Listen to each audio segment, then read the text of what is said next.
Generations later, the story still lingers like smoke that clings to old wood. The house is gone, the people long buried, but the whispers remain.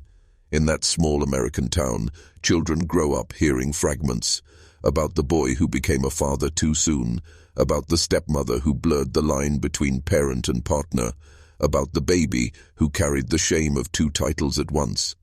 The names change in the retelling, but the essence remains untouched. It has become less a story and more a warning.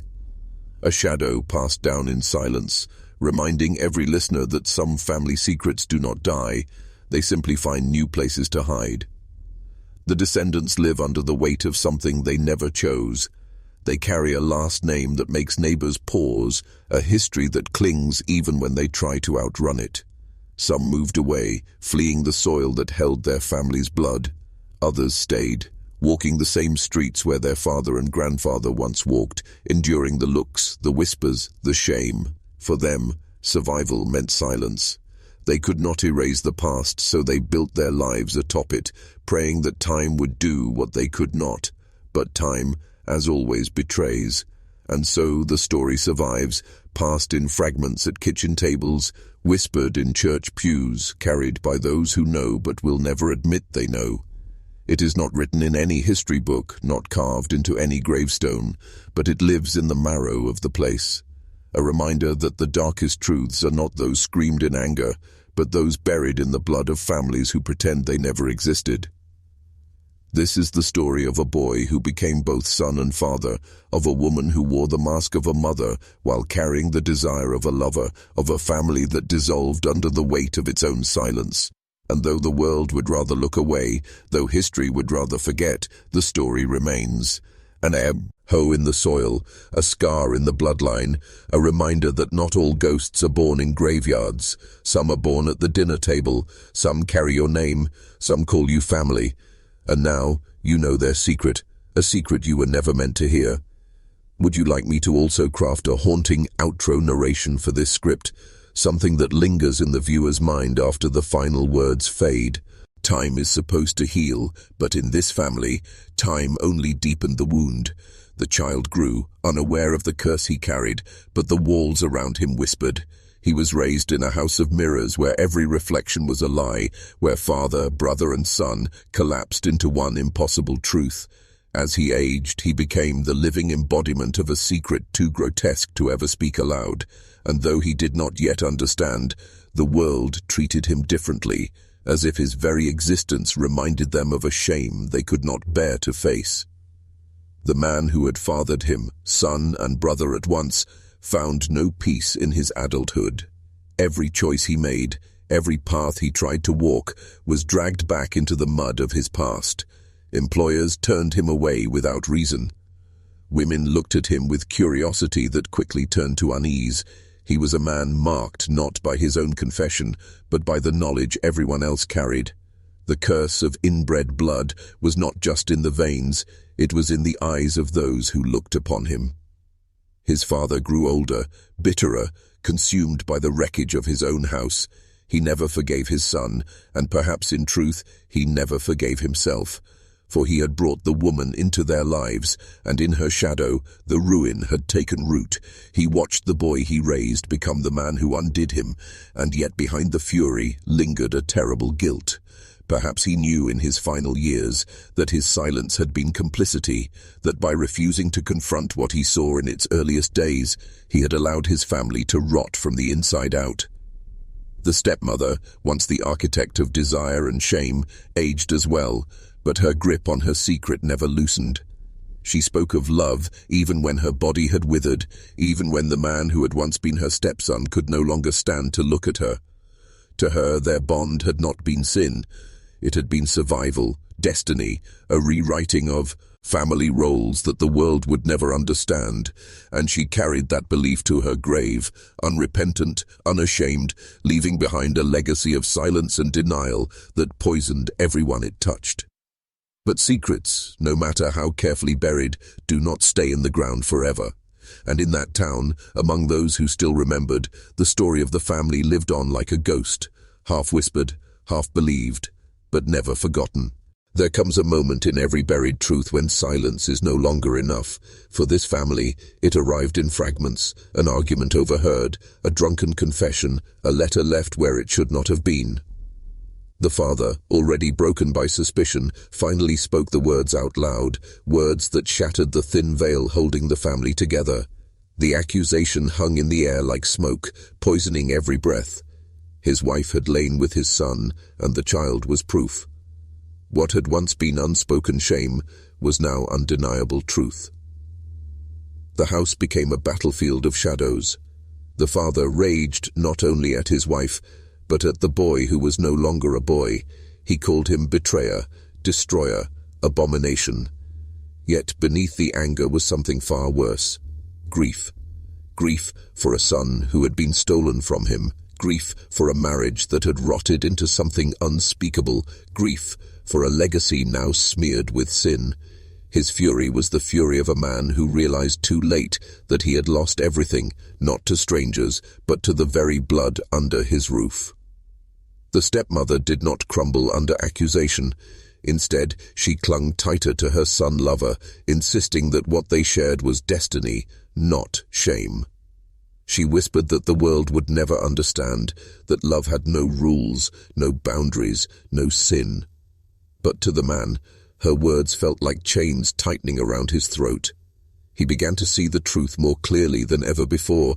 She was not a victim of circumstance. She had orchestrated it. She had turned his son into something less than a son, and herself into something far less than a mother. By then, the whispers in town had grown into quiet certainties. The church pews felt colder when they entered. Families turned their children's eyes away.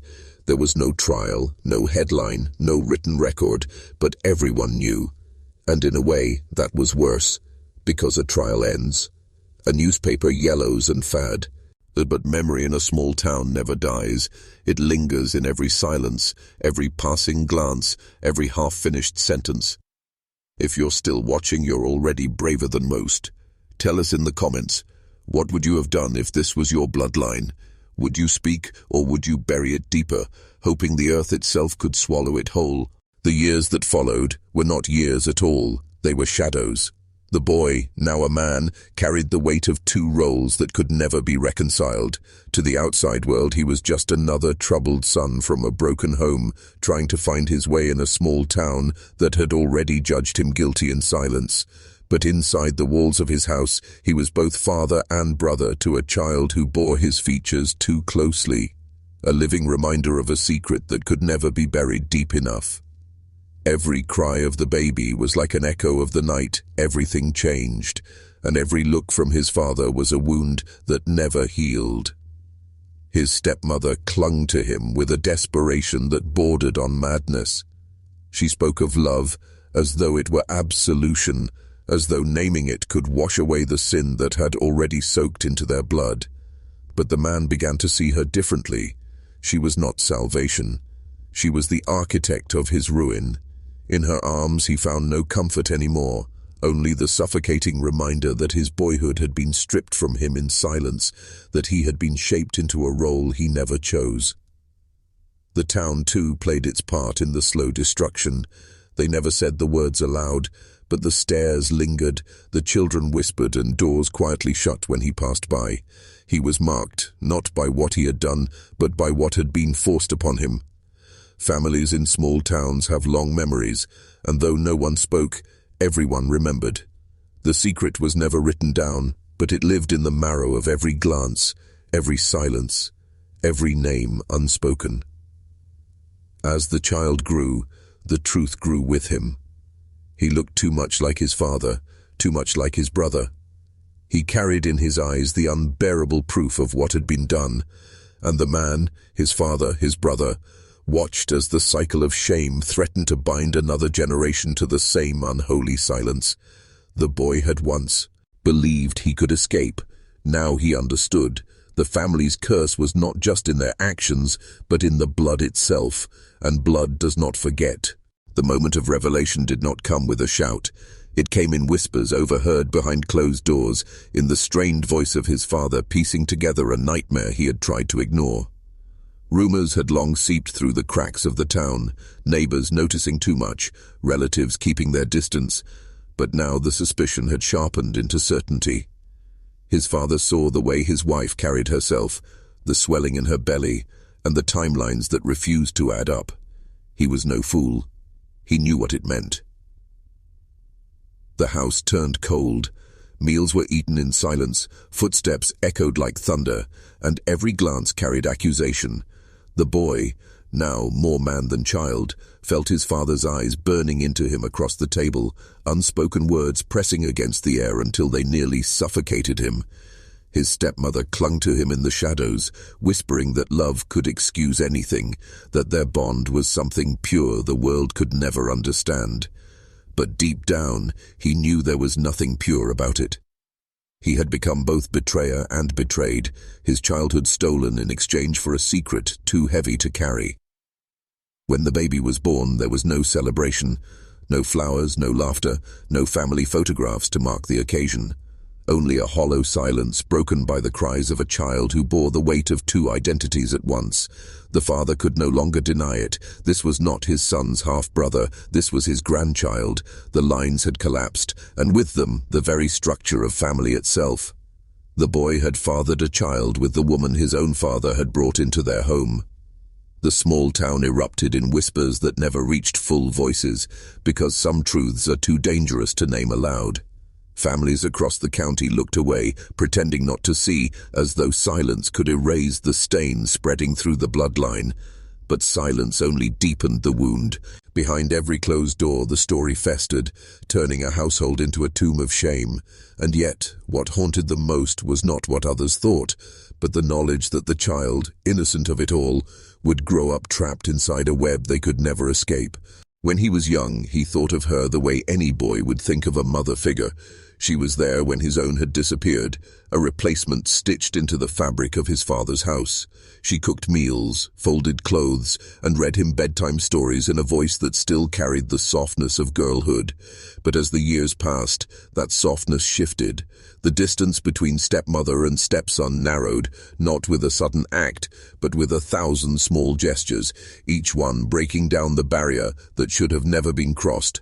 A hand that lingered too long on his shoulder, a glance held just a moment too long across a dinner table, a warmth in her words that blurred maternal comfort into something heavier, darker, unspoken. By the time he was a teenager, the town had already taken notice. They saw how she smiled at him in ways no mother should smile. They saw how his father, older and weary, seemed blind, or perhaps unwilling, to see the truth unraveling inside his own home. But the boy felt it. He didn't have the language to describe it, didn't have the strength to resist it. He only knew that the woman meant to raise him was pulling him into a role he was not meant to play. She stopped being a stepmother, she became his secret. And secrets in families have a way of growing roots, digging deep, choking out the light until all that remains is silence. It didn't happen in a single night. It happened in 100 little steps, each one dragging him closer into the forbidden. By the time he realized what had happened, he was no longer just her son-in-law of the house. He was her partner, her lover, her equal in a way that stripped him of boyhood forever. And then, as if fate had conspired to make the secret impossible to bury, she became pregnant. The child that grew inside her was not only his son, but also his brother. A child destined to carry the weight of a bloodline that was never supposed to exist. The walls of that house were heavy with silence, but silence does not last forever. And when the neighbors began to whisper louder, when the boy's father started to suspect, the truth threatened to break open like a coffin clawed from the ground. Beneath the weight of silence, some stories should never surface, but they do. Imagine a family so tangled in secrecy that the very blood in their veins tells a story of betrayal. A boy grows up in a household where the boundaries between mother and wife, parent and partner, blur until they disappear completely. His stepmother was meant to raise him, to guide him into adulthood. Instead, she gave birth to his child, a son who is also a brother. A child born into a family web so knotted that even the truth resists untangling. This is not just a scandal. It is a generational scar carved into American soil where faith, shame, and desire collide in ways too dark to imagine. You are about to hear the story of a man who became both son and father in one breath, his family's secret buried deep in the marrow of his blood. And once you see the layers of this story unfold, you may wish you hadn't.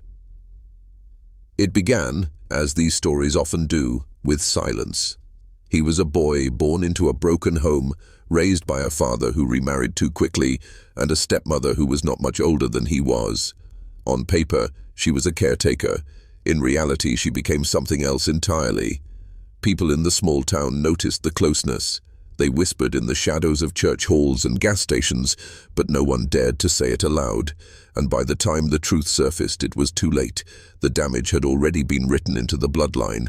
This was not an affair. It was something deeper, something that reshaped what family even meant, until words like mother and wife and child lost their meaning entirely. As we step into this story, you must understand, what you're about to hear is not just history. It is a confession carved into the bones of a family, a story where innocence was stolen in the name of love, a story that reveals the darkest truth of all.